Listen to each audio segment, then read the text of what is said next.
we men have gotten really, really soft. And in this video, I'm going to talk about why that is and also rant a little bit and just share some experiences I've had. So about 2 days ago now, I was at my grandparents' house helping them do some like spring cleaning, some stuff like that because they're a little older. And when I was there, we were having lunch too.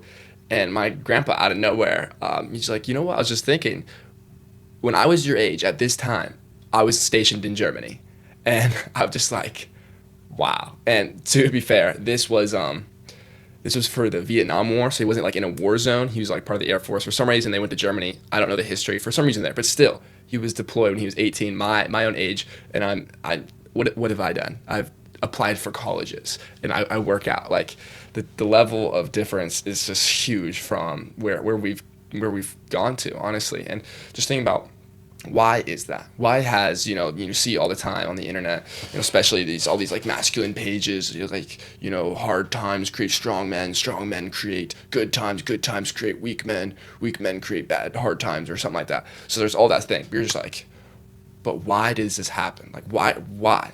And I don't have a bunch of data and stuff like that. I'm sure I could pull that up, research a bunch of things about stuff that's happened in the past, 100 years that have caused these things. Obviously, we got lots of luxuries now, especially in America, that we didn't have, in the past and years long ago. But big point I want to make in this video is your media, what you're consuming, your television, whatever you're seeing on your socials, what music you listen to. That's the big thing I want to talk to you, because we all have some natural tendencies, but a lot of the things that have happened recently, how does that get pressed upon us? And that's through media, through advertising. When did it become normal to eat highly processed sugary carbs, cereal and milk for breakfast? When does that thing, like the huge slogan, like breakfast is the most important meal of the day, like ancestors like skip breakfast a lot. Like it's just because like when you think of like back in the early days, like you didn't have enough time in the morning to eat because you had to work. So all these ideas, I don't know, that's just a random example, just they're really recent. Is because marketing, media, TV, radio, those things like that, they get pressed upon us. I'm not trying to be like big huge conspiracy, like, oh, the higher ups are oppressing us lower classes and feeding us meat and stuff like that. Because that, I was talking to my coworker, that mindset she was talking about Elon Musk and how he's done wrong and should be given away anyway, which you can have your opinions or whatever, but like it's not their fault. It's not like the wealthy. It's not the top 1%. She literally said like the top 1%, control all these things. Like it's not their fault. Like you can be proactive. You can do something about it. You can understand these things. It's not hard to learn.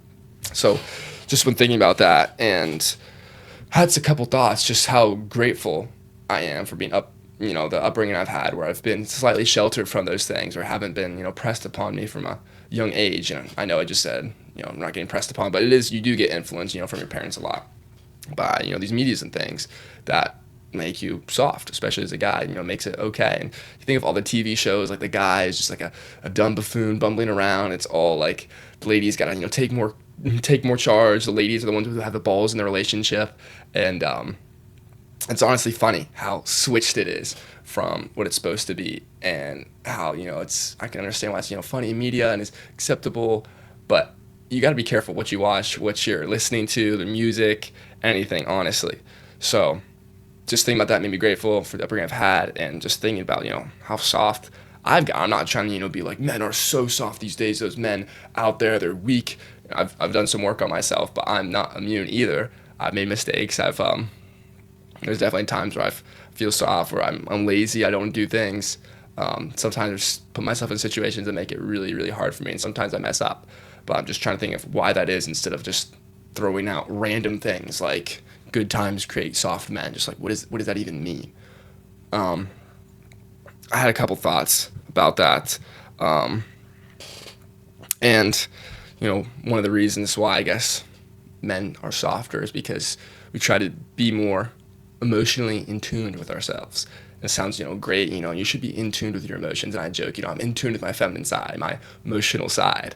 But that's not the man's job. It's kind of like the whole point is you're supposed to feel something. You're supposed to feel like it's cold. I don't want to get up, and I'm going to do it anyway. That's literally like perfect like representation of testosterone, and you're going to do it anyways. And that's what we've lost in society these days. And I'm guilty of it too, trying to work back at it. And the first step I'm gonna leave you with for doing this. First and I guess main step, because you need the first step for you to do anything else, is start noticing things. Noticing in your media, like, that's interesting. It's really like making women seem more masculine and men more feminine in the media. Okay, different songs, different whatever you're listening to, how people act, and then also like notice for yourself a little introspection, just to be like, I have this feeling I don't want to do this thing, and just understand like your feelings don't matter. Unlike there's like deep like your heart feelings that have some weight to it. You have like a desire you can't really explain, but there's like the general wishy-washy feelings, like you're sad, you feel cold, you feel hungry, like that does not matter. Those will be gone in 10 minutes. And with those things, just realize, just reflect on them. I'm not asking you to make any huge major steps. It's kind of where I'm at, but just reflect on those. And then once you get in that little habit of that, start realizing, what, I feel tired, and that's okay. I'm gonna do this anyways, and we'll be fine. I don't feel like working out. I'm gonna do this anyways. And you just got to keep making those one step at a time, like David Goggins talks about, and also a bunch of people. Just like you can't think about, like, if you're in the whole week, the hell week or whatever they call it. You can't think about the whole week, how many hours that is, how many minutes that is. You just got to think of 1 second at a time. Like, can I still be here for this? Okay, yeah. Can I still be here for this? Yeah. Okay. Can I get up? Yeah. Just one thing at a time. So this was kind of a random video, but I was talking to my grandpa. And he's not some big, jacked grandpa, super wealthy. I mean, he's kind of just average grandpa, but it's just funny, like, what was so normal back then is just crazy now. Like, someone 18, he was gone for, I think, a year and a half, something like that, which is definitely substantial time, to be deployed. So hopefully this video has brought a little value to your life. If not, at least it was interesting. And with that, remember, the best is yet to come, and I will see you next video. Peace out.